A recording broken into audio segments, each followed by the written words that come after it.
अंधेरी कोठरी का रहस्य। उत्तर भारत के एक पुराने गांव भैरवपुर में एक बहुत बड़ी गहरी तलैया थी। उसके पास की एक कोठरी के बारे में कहा जाता था कि वहां रात के समय किसी औरत की चीखें सुनाई देती हैं। गांव वालों का मानना था कि उस कोठरी में कुछ ऐसा रहस्य है जिसे बाहर नहीं आने देना चाहिए। सालों से उस तरफ कोई नहीं जाता था, लेकिन कहानी यहीं से शुरू नहीं होती। कहानी शुरू होती है अनिकेत नाम के 22 साल के लड़के से, जो गांव से बाहर पढ़ाई करता था और छुट्टियों में गांव आया था।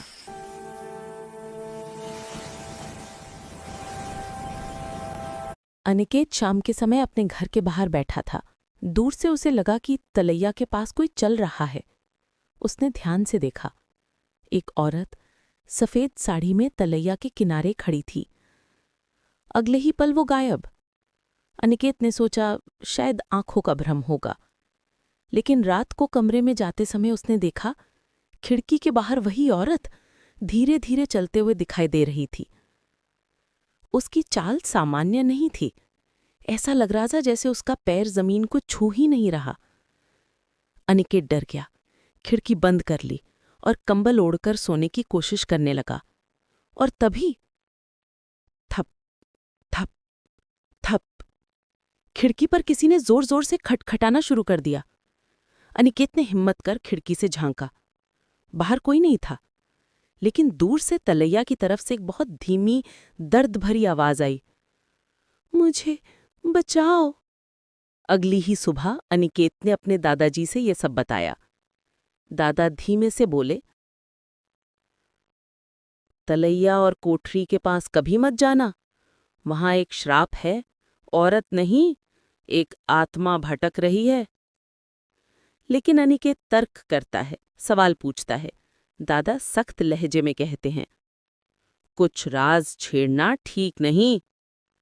लेकिन जिज्ञासा इंसान को हमेशा खींचती है। अगली रात अनिकेत चुपचाप घर से निकलकर कोठरी की तरफ चल देता है। कोठरी पुरानी टूटी फूटी थी। दरवाजा आधा खुला था, लेकिन उसमें एक मोटा ताला लगा था जो एकदम नया दिख रहा था, जैसे कोई हर रोज उसे बंद करता हो। अनिकेत ने झुककर ताले में झांका। अंदर काला अंधेरा था, लेकिन अचानक अंदर से तेज सांस लेने की आवाज आई। फिर एक हल्की आवाज, कौन है दरवाजे पर? अनिकेत घबरा गया। अचानक ठंडी हवा का झोंका आया और ताला अपने आप छन की आवाज के साथ गिर गया। दरवाजा धीरे धीरे खुलने लगा। अनिकेत ने टॉर्च जलाई और अंदर कदम रखा। अंदर एक टूटी चारपाई, पुरानी मिट्टी से ढकी दीवारें और एक कोना जिस पर काले रंग का गाढ़ा दाग था, जैसे कोई जलकर गिरा हो। जैसे ही उसने उस कोने में रोशनी डाली, एक काली परछाई दीवार से अलग होकर खड़ी हो गई। टॉर्च की रोशनी उस पर पड़ते ही उसकी आकृति साफ हुई। वही सफेद साड़ी वाली औरत, लेकिन अब उसका चेहरा दिखाई दे रहा था, झुलसा हुआ, काला, और एक आंख गायब। वो कराहकर बोली, मुझे इस कोठरी में जला दिया गया था, मेरे पति ने। अचानक उसकी आवाज भारी होने लगी, क्योंकि मैं सच जान चुकी थी। अनिकेत कांपते हुए पूछता है, कौन सा सच? औरत की आवाज गूंजती है, तलैया में सिर्फ पानी नहीं, लाशें हैं, कई लाशें, और वो अब भी आते हैं मुझे बुलाने।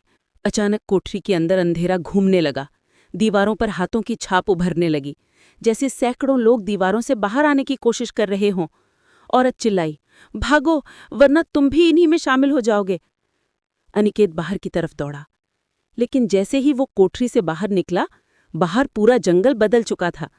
पेड़ सूखे, काले और टेढ़े मेढ़े थे। वो भैरवपुर में नहीं था, वो उसी भूतिया दुनिया में पहुंच चुका था जहां वो औरत सालों से फंसी थी। अचानक वही औरत उसके सामने प्रकट हो गई। उसकी आवाज अब शांत थी, मैं तुम्हें यहां लाना नहीं चाहती थी, लेकिन इस श्राप को कोई बाहरी ही तोड़ सकता है।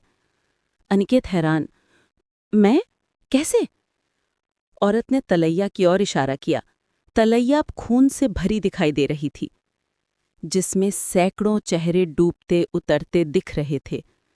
औरत बोली, मेरे पति ने कई लोगों की हत्या की और उन्हें यहां दबा दिया। उनकी आत्माएं मुक्त नहीं हो पाईं। अनिकेत, तो मुझे क्या करना होगा? औरत बोली, उनकी हड्डियां तलैया में नीचे हैं, उन्हें बाहर निकालकर सही संस्कार देना। अनिकेत हिम्मत करके तलैया में उतर गया। ठंडा पानी उसके घुटनों तक आ गया। जैसे ही उसने हाथ डाला, किसी ने उसका हाथ पकड़ लिया। बहुत ठंडा हाथ। सैकड़ों हाथ उसे पकड़ने लगे, खींचने लगे। वो चिल्लाया, छोड़ो। औरत की आवाज आई, डरो मत, बस एक हड्डी ढूंढ लो।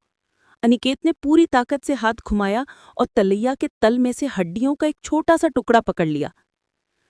जैसे ही उसने उसे बाहर निकाला, सारे हाथ गायब। चारों ओर सन्नाटा। अनिकेत कोठरी के सामने लौटा। औरत मुस्कुरा रही थी, पहली बार। उसने कहा, ये मेरी हड्डी है, अब मेरा श्राप खत्म होगा। अनिकेत ने जमीन में एक छोटा सा गड्ढा किया और हड्डी को दफनाने लगा। जैसे ही मिट्टी डाली, अचानक आसमान में तेज प्रकाश फैल गया। हवा रुक गई। औरत धीरे धीरे धुएं में बदलने लगी। उसकी आखिरी बात अनिकेत ने सुनी, धन्यवाद, अब कोई नहीं मरेगा। रोशनी बुझी और अनिकेत ने खुद को तलैया के पास पाया। सवेरे का समय था। गांव वाले हैरान थे, क्योंकि कोठरी अब वहां थी ही नहीं, जैसे वो कभी थी ही नहीं। अनिकेत सब समझ गया। शायद श्राप खत्म होते ही कोठरी और उसका अस्तित्व भी खत्म हो गया।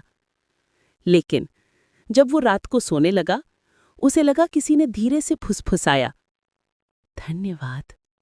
और उसके कमरे में हल्की सी खुशबू फैल गई, जैसे किसी ने अभी अभी सफेद फूल चढ़ाए हों।